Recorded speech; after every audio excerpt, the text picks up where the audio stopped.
नमस्कार, वेलकम, आदाब, सत श्री अकाल, सुस्वागत है मेरे प्यारे दोस्तों। स्वागत है आपका अपने YouTube चैनल मैथ कोडिंग में। मैं ER चौधरी। मेरे प्यारे मित्रों, हम मैथ के बारे में बात करेंगे, जनरली मैथ के टॉपिकों के बारे में डिस्कस करेंगे और पर्टिकुलर एक एक टॉपिक को इंडिविजुअली करते करते हम डिटेल उनकी पढ़ते जाएंगे। आज एक छोटा सा वीडियो आपके लेके आया हूँ जो आप बचपन से लेके अभी तक पढ़ते हैं। जैसे कि आपको टीचर शुरुआत में बोलता है कि रूट 2 का मान 1.414 होता है, रूट 2 का मान 1.417, और आप इसको रटते भी हो। वैसे रूट 3 का मान 1.732 होता है, रूट 3 का मान 1.732 होता है। हम क्या करेंगे, आज इनके बारे में कंप्लीट डिटेल स्टडी करेंगे कि ये रूट 2 का मान जो 1.414 आया है, ये आया क्यों है। रूट 2 का मान 1.41 आया क्यों है। इसी प्रकार रूट 3 का मान 1.732 क्यों आया, इनके बारे में जनरली हम थोड़ा सा देखते हैं और इनके बारे में डिटेल से पढ़ते हैं कि इनका मान ऐसा आता क्यों है। चलिए दोस्तों, एक एक को करके और पढ़ना स्टार्ट करते हैं। जैसे बात करेंगे हम सबसे पहले रूट 2। अब रूट 2 पे जाने से पहले मैं आपको एक थोड़ा सा एक एग्जांपल दूसरा लेके आपको बताना चाहूंगा। जैसे मैं मान के चलो कि किसी की रूट की बात करूं, जैसे मैंने यहाँ पे लिख दिया 20-25। अब ये 20-25 लिख दिया तो 20-25 लिख दिया, पर दिमाग में ये आता है कि 20-25 का वर्गमूल कितना होगा। अगर 20-25 की तरह की बात की जाए तो इसका आंसर 2 डिजिट में आएगा। ये 2 डिजिट में क्यों आएगा? क्योंकि जब हम वर्गमूल यानी इसको रूट जब हम निकालते हैं तो इसको रूट में क्या होता है कि हम दो के जोड़े बनाते हैं और जितने जोड़े बनते हैं उतनी ही संख्या में हमारा आंसर आता है। तो यहाँ पर बात करते हैं, जब रूट 2 की बात करेंगे तो रूट 2 के अंदर तो अपने पास में केवल एक ही संख्या है, यानी एक ही जोड़ा बनाए तो इसका आंसर एक अंक में आना चाहिए। लेकिन नहीं, रूट 2 एक पूर्ण वर्गमूल संख्या नहीं है, इसलिए इसका आंसर पॉइंटों के अंदर आएगा। लेकिन ये पॉइंट में जो 1.414 आने वाला है आया तो है, इसके बारे में जनरली देखो इसको हम भाग विधि से रखते हैं और भाग विधि की बात की जाए तो हम एक भाग विधि में ये 2 लिख देते हैं। अब इसका आंसर तो अपने पास में एक अंक में आएगा। तो सबसे पहले क्या करते हैं कि हमारे पास में पहला जोड़ा यानी पहली जो संख्या लिखी होती है उसको हम देखते हैं।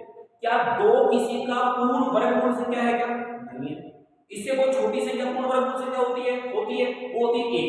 तो हम क्या करेंगे, इसमें 1 से डिवाइड करेंगे। किससे करेंगे?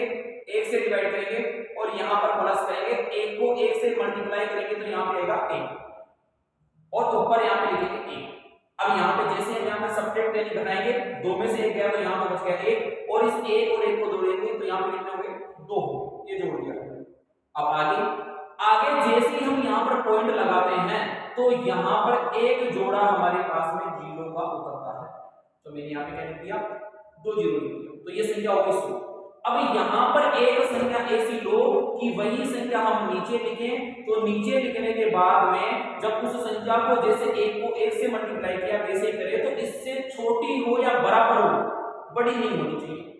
जैसे मान लीजिए मैं यहाँ पे लेता हूँ 5 और यहाँ पे कितना लिया 5। 25 को 5 से मल्टीप्लाई करेंगे तो 125 यानी 125 आएगा, तो ज्यादा है तो हम यहाँ पे 5 नहीं ले सकते। फिर 5 से हमारे को यहाँ पे छोटी संख्या लेनी पड़ेगी, तो मैं यहाँ पे मान के चलो कि 4 ले लेता हूँ। 24 को 4 से गुणा, 24 चौके 96 होते हैं, तो मैं यहाँ पे 96 ले लेता हूँ। तो ये 96 100 से छोटी संख्या है, तो यहाँ पे मैंने ले लिया कितने? 4। तो यहाँ पे जब घटाएंगे तो 100 में से 96 जाएंगे तो यहाँ पे बचेंगे 4 और यहाँ 24 में 4 जोड़ेंगे तो यहाँ पे कितने हो गए? 28 हो गए। आगे चलते हैं, फिर आगे संख्या छोटी है, यहाँ पे संख्या बड़ी हो गई।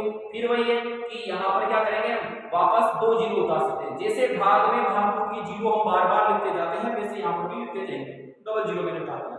वही कंडीशन वापस यहाँ पे एक संख्या लिखूं और यहाँ पर दूसरी वाली संख्या में लिखूंगा कि गुणा करने पे 400 या 400 छोटी संख्या है लेकिन बड़ी नहीं आनी चाहिए। तो वापस मैं यहाँ पे लिखूंगा, तो जैसे लिखता हूँ यहाँ पे 1 लिखता हूँ, यहाँ पे क्या लिखता हूँ 1।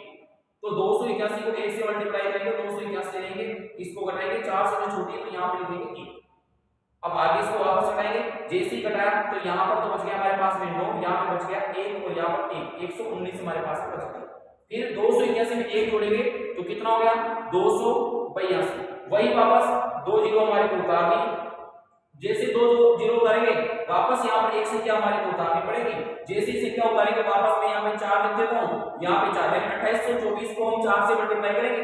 जैसे 4 से करेंगे 4 चौके 16 के 6 हो गए, 4 दूनी 8 और 1 कितना हो गया? 9 हो गया। 8 चौके 32 के 2 3 हो गई, 4 दूनी 8 कितना 11। तो देखो 11900 में से 11296 जाएंगे तो हमारे पास में संख्या जो आएगी वो शेषफल बचेगा, लेकिन इससे छोटी होगी। तो यहाँ पे हमने किसका लिया? 4। तो हमारे पास में कितना है? 1.414। इसी प्रकार अगर आप आगे दोगे तो यहाँ पे रूट 2 का मान बढ़ेगा 1.414 से आगे कोई आएगा। इसी प्रकार से हम समझते हैं रूट 3 का। जब रूट 3 का समझेंगे हमारे पास में तो रूट 3 को यहाँ पे 3 लिखना पड़ेगा। जैसे 3 लेंगे 3 पूर्ण वर्गमूल संख्या नहीं होती है तो इससे छोटी 1 होती है, तो यहाँ पर 1 यहाँ पर 1 यहाँ पर प्लस लगाएंगे, यहाँ पे 1 लिखेंगे और यहाँ पे कितना लिख देंगे 1 हम लिख देंगे। इसी प्रकार से 1 और 1 को जोड़ते कितने हो गए 2 और यहाँ पे 3 में से 1 गया कितने बच गए 2। जैसे यहाँ पे पॉइंट लेते हैं तो यहाँ पे 2 जीरो उतरेगी। अब 2 जीरो उतरने के बाद में हमारे पास में यहाँ पे जैसे मैं संख्या लिखूं यहाँ पे लिखूंगा 7, तो यहाँ पे प्लस के मैं क्या कर दूं 7।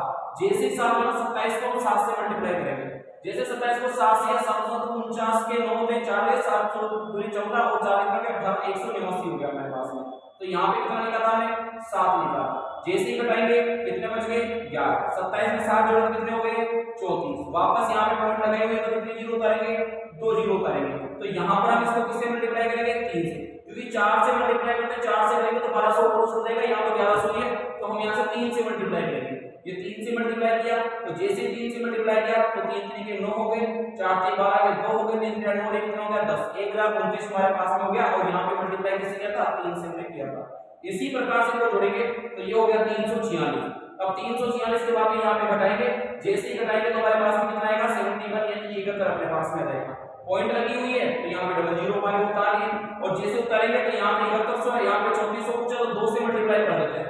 जैसे 2 से मल्टीप्लाई करेंगे हमारे पास में तो ये हो जाएगा 2 दूनी 4 और 6 दूनी 12 के 2 से 4 दूनी 8 एक कितना हो गया 9 और 3 दूनी 6, यानी 6924। जो संख्या क्या है छोटी, तो शेषफल अपने पास में आएगा। तो रूट 3 का मान कितना आ गया 1.732। इस प्रकार से इसको समझ सकते हैं कि हमारे पास में रूट 2 का मान 1.414 क्यों आता है और रूट 3 का मान 1.732 क्यों आता है।